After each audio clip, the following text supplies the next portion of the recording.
we breezed through the turning segment of the 2205 show where I'm turning the finial right here for the top of the broken arch cabinet, and here's some of the details. To duplicate, I'm using a parting tool that has a carbide insert in it, and that's an 1/8 inch wide right there, and you can go all the way to China with that as long as you don't go in deeper than 3/8 of an inch without opening the cut up just a little bit. So make it a little bit wider. You wouldn't want to go just straight in.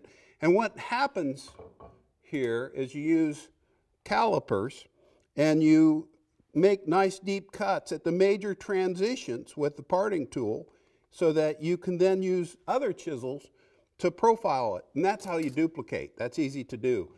I always keep a finished piece nearby so that that's my visual reference. And you can see that I have white lines that I laid out on the spindle before I started to make those cuts wherever there's a major transition, like that bead right there. Here's a shoulder and there's a bead.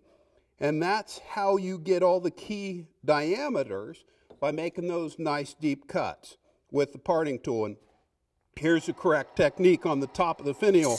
You go straight in, and because I have a gap there, I can go all the way down to the valley there. Now, as I'm making a deeper cut, I don't want to go in deeper than 3/8 of an inch without opening it up.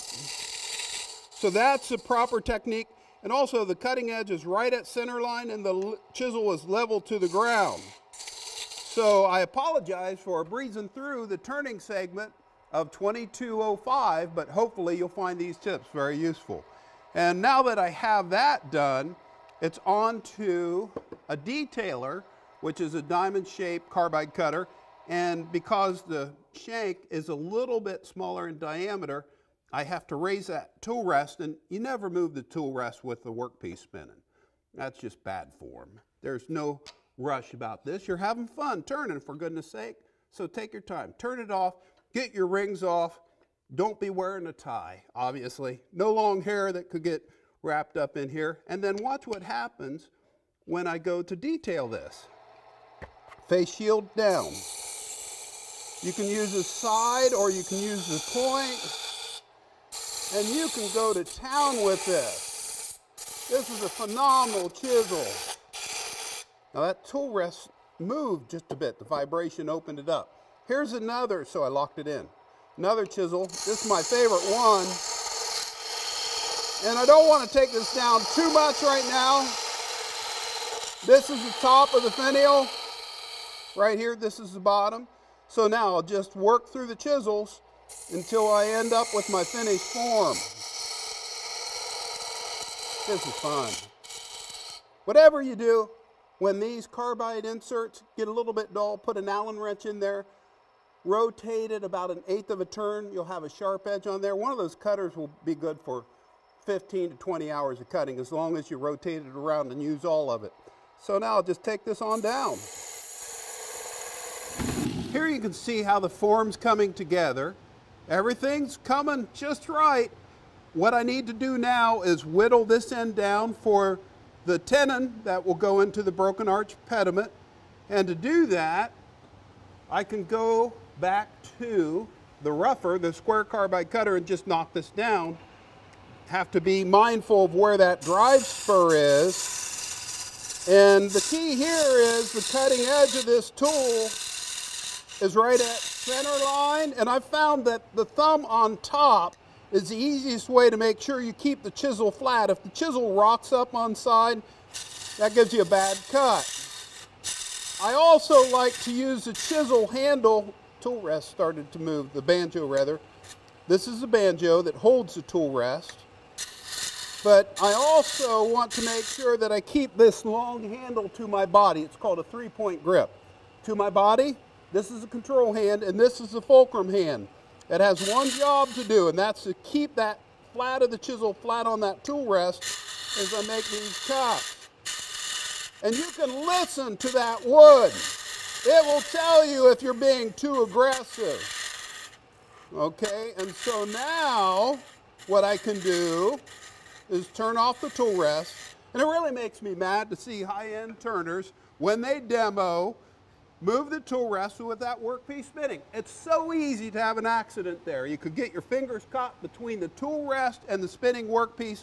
It's not worth it. Turn it off, lock it in place, and then you can get everything back into control. So now what I'll do is finish detailing this with a detailer, sculpt the form, a little bit of sanding, a little bit of friction finish, and it's done.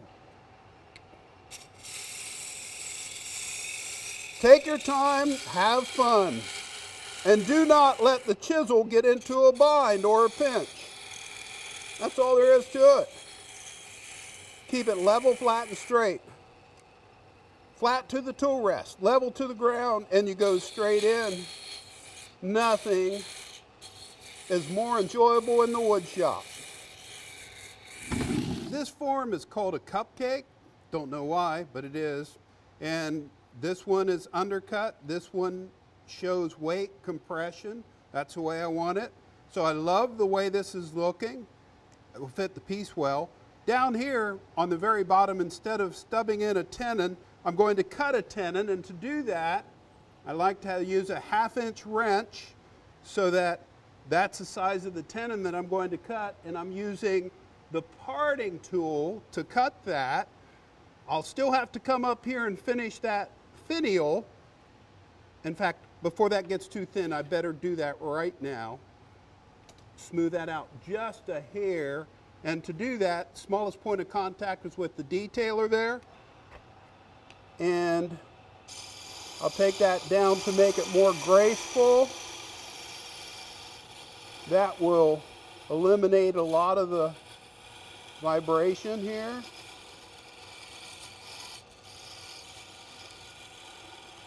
Just like that. And I'll take it on down so that as I'm working on that tenon on that end, this end is just about done. Obviously, I still have to do a little bit of sanding here. Sweeping it into a acuminate point. Remember, it's very important to keep in mind how the grain on this is working. The grain's running this way. That's what gives it strength. This is where you start holding your breath, because that's getting pretty small. And boy, you want to be on your game here. Starting to pick up just a little bit of vibration. So I think I'll just call it a day. That's part of turning how thin is thin enough. That's pretty doggone thin. I'm pretty happy with that right there. I can hand form, well, I'll take a little bit more. Okay. Woo. Man, that's fun. That's beautiful. That's good. Now to make this tenon, it's not a matter of force, it's a matter of finesse here. So I'll bring the parting tool down here, and I'll keep stubbing this tenon down so that it's about 5/8 long. And I'll get the diameter right down in here first. And the easiest way to do that is with a 1/2-inch wrench. Needs to go just a bit smaller, and I do not like to put it on there when it's spinning. That just seems like a fool's game. Yeah, that's right there. So now I can size that whole tenon, and I don't have to insert a dowel rod into the bottom of this turned finial. It's all one piece of wood. That's why it's nice to start with something that has some integrity to it. Okay, and I'm undercutting this bottom bead here, the base, so that it will go flat. Let's see if we've got it. Needs to go down just a hair more, which sanding would probably do it. Okay, so I'm happy with that form. Sanded a bit, friction finish, and we'll see the finished piece.